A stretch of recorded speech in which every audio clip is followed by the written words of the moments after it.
السلام علیکم ورحمۃ اللہ وبرکاتہ۔ آج میں آپ بھائیوں کے لیے ایک بہترین ٹاپک کے ساتھ حاضر ہوا ہوں۔ ٹریڈنگ ٹاپک، کیا اینال سیکس کرنا اسلام میں حلال ہے یا حرام ہے؟ کیا اینال سیکس کرنا جائز ہے یا ناجائز ہے؟ آج ہم سنیں گے محمد مرزا کے اس موقف میں کہ محمد مرزا کا اس پوائنٹ آف ویو سے کیا موقف ہے۔ یہ ویڈیو آپ کے لیے بہترین ہونے والی ہے، یہ ویڈیو کو اسکپ نہیں کریں گے تو آپ کو پتہ چلے گا اینال سیکس کرنا کیسا ہے اسلام میں۔ کہتے ہیں بیان کی طرف سنتے ہیں بہترین بیان۔ بیوی کا جو ریلیشن شپ ہے، اس کے حوالے سے جو توہمات پائی جاتی تھیں اسلام سے پہلے بھی اور آج بھی ہمارے پڑوسی ملک کے اندر ہندوؤں کے معاشرے کے اندر جو توہمات پائی جاتی ہیں اس کو کنڈیم کیا، اور سورۃ البقرہ کی آیت نمبر 223 اس حوالے سے بڑی اہم ہے۔ اعوذ باللہ من الشیطان الرجیم، بسم اللہ الرحمن الرحیم۔ نساؤکم حرث لکم، تمہاری بیویاں تمہاری کھیتیاں ہیں۔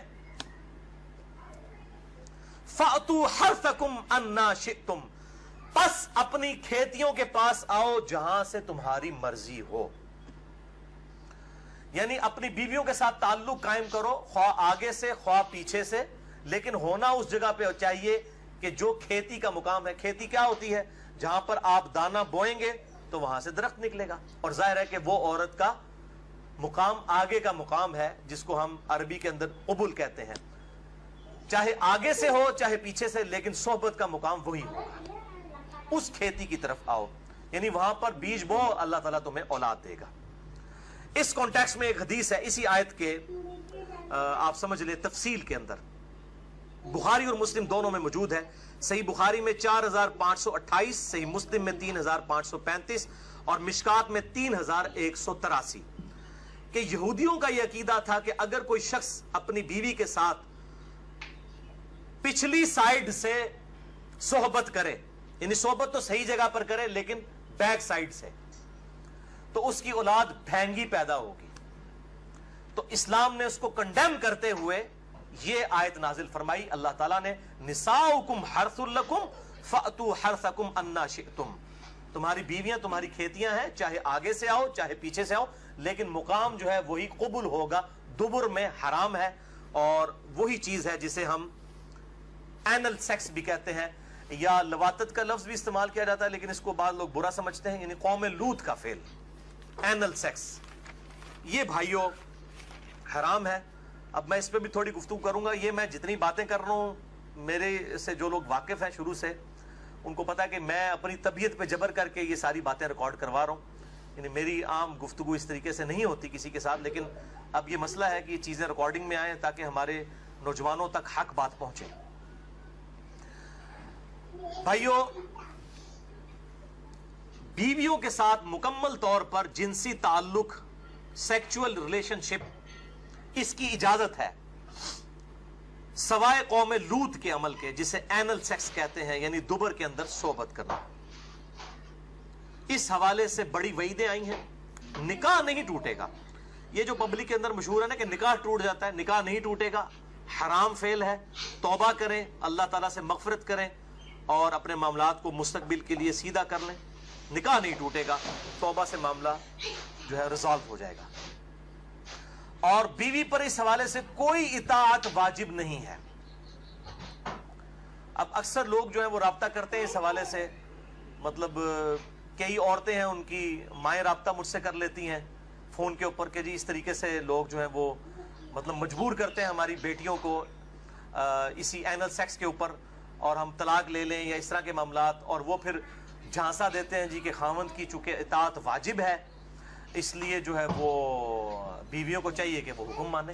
بھئی خاوند کی جو اطاعت ہے وہ اللہ تعالیٰ کی باؤنڈریز کے اندر اندر ہے، جہاں پر وہ اللہ اور اس کے رسول عز و جل و صلی اللہ علیہ وآلہ وسلم کی حدوں کو پھلانگیں گے پھر کوئی اطاعت نہیں ہے۔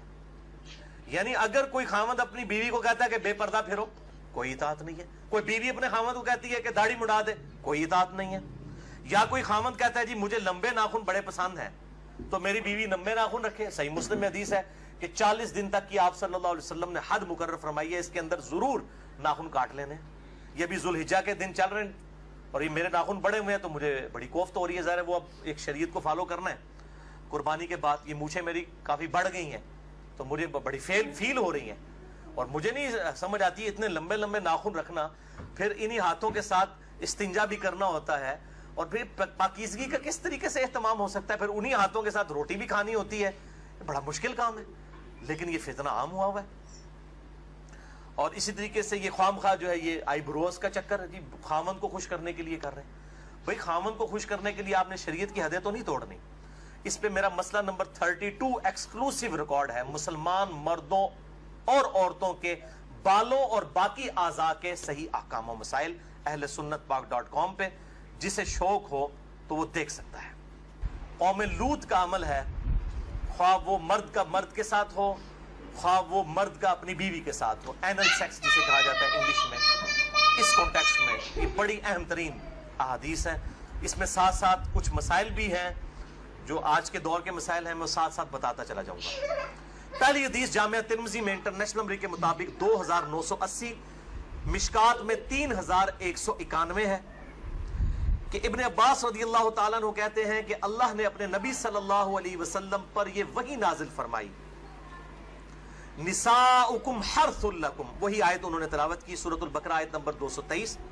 اور پھر فرمایا کہ اللہ تعالیٰ نے دبر میں یعنی پیٹھ میں اینل سیکس کرنے سے، قوم لوط کا عمل کرنے سے، بیویوں کے معاملات میں بھی منع فرمایا، اور حالت حیض میں بھی اپنی بیویوں سے ازدواجی تعلق قائم کرنے سے منع فرمایا. ازدواجی تعلق سے مراد انٹرکورس ہے حالت حیض میں.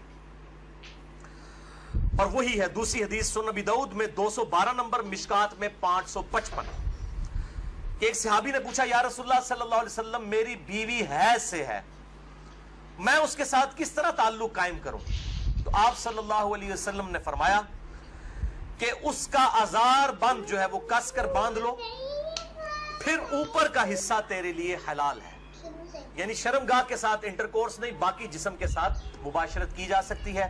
اور وہی حدیث ہے جس کے اوپر منکرین حدیث بھی اعتراض کرتے ہیں کہ قرآن میں ہے کہ حیض کی حالت میں عورتوں سے الگ رہو، اور بخاری اور مسلم میں حدیث ہے کہ نبی صلی اللہ علیہ وسلم اپنی بیویوں سے حالت حیض میں بھی مباشرت کرتے تھے، لیکن وہ پوری حدیث نہیں پڑھتے. وہ پوری حدیث اس طرح ہے.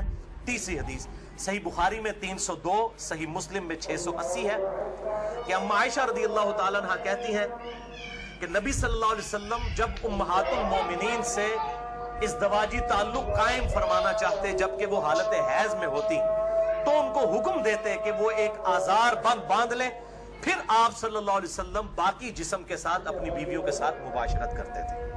تو انٹرکورس حالت حیض میں حرام ہے، لیکن باقی جسم جو ہے وہ حلال ہے.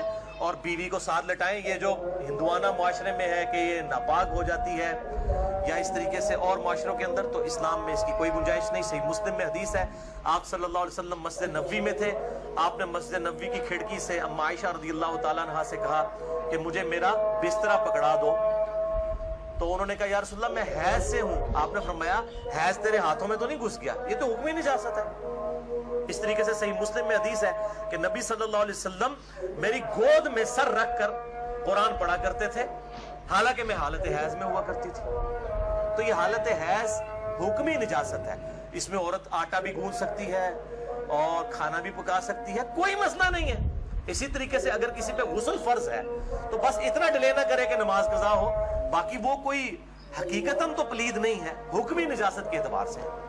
بخاری اور مسلم کی متفق علیہ حدیث ہے، حضرت ابو ہریرہ کہتے ہیں مجھ پہ غسل فرض تھا، نائٹ فال احتلام کی وجہ سے میں جا رہا تھا، آپ صلی اللہ علیہ وسلم راستے میں ملے اور آپ صلی اللہ علیہ وسلم مجھ سے گفتگو فرمانے لگے. میں چپکے سے کھسکا جا کے غسل کر کے واپس آیا. آپ نے فرمایا ابو ہریرہ کہاں گئے تھے؟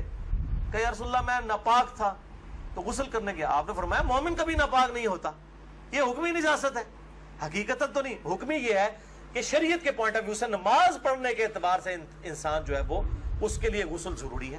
اب جس شخص کا وضو نہیں ہے وہ ناپاک تو نہیں ہے، لیکن نماز پڑھنے کے اعتبار سے ناپاک ہے، نماز کے لیے اسے وضو کرنا پڑے گا. اس کو کہتے ہیں حکمی نجاست. حقیقی نجاست الگ ہے، حکمی الگ. اس میں نے بڑی ڈیٹیل سے لیکچر دے دیا ہے. مسئلہ نمبر 42 عورتوں کے حیض و نفاس کے مسائل، وضو، غسل، استنجا، بڑی ڈیٹیل کے ساتھ تقریباً 2.25 گھنٹے کی گفتگو ہے اہل سنت پاک.com پہ. چوتھی حدیث جامعہ ترمذی میں 135، سنن ابن ماجہ میں 639. مشکات میں بھی موجود ہے 551 نمبر، کہ آپ صلی اللہ علیہ وسلم نے فرمایا، 3 چیزیں فرمائی۔ نمبر 1، جس شخص نے حیض والی عورت سے انٹر کورس کیا، ازدواجی تعلق قائم کیا۔ نمبر 2، جس نے کسی عورت کے ساتھ قوم لوط والا عمل یعنی اینل سیکس کیا۔ اور نمبر 3، جس نے کسی کاہن کے پاس جا کے کوئی بات مستقبل کی پوچھنے کی کوشش کی۔ جن لوگوں نے یہ 3 کام کیے، آپ صلی